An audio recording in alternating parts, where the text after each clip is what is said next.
Genesis chapter 1. In the beginning, God created the heavens and the earth.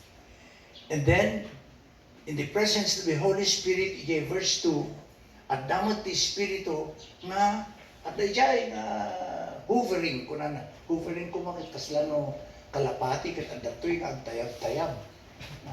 Kasla angin nga adalata ditoy kada tayo.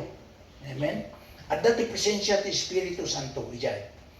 And in verse 3, in sawang ni Apo Diyos tayo sa una, let there be light. Isong ito, una nga pinarsuan ni Apo Diyos ket lawag.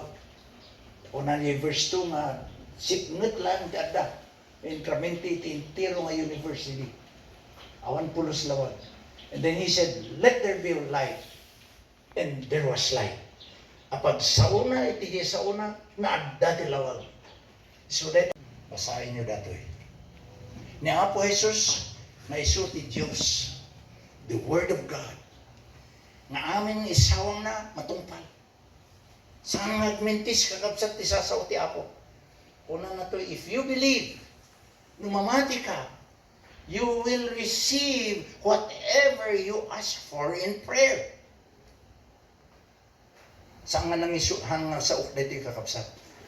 Sao ni Apo Jesus. Matthew chapter 21, verse. Pa nakabalbalaw ti tao, uray Kristiyano ka, managdakas kalata. Amen?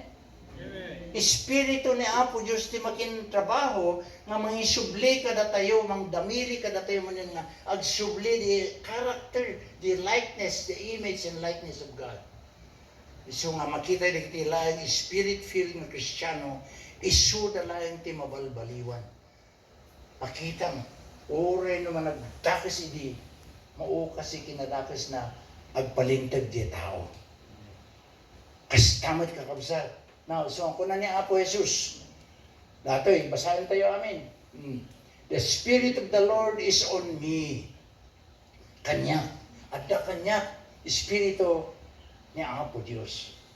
Because He anointed me. Isang anointing is very important. Amen? He anointed me and to preach good news to the poor. No hang kang anointed, awan di mamatikan ka. Amen? Ora nalain ka ng mga saba. You see? Ora agpastor ka, kat mano, dudwa, tatlo lang ti pastoran ta. Awan unay, titatawang itig ni Apo Diyos, masumurot ka.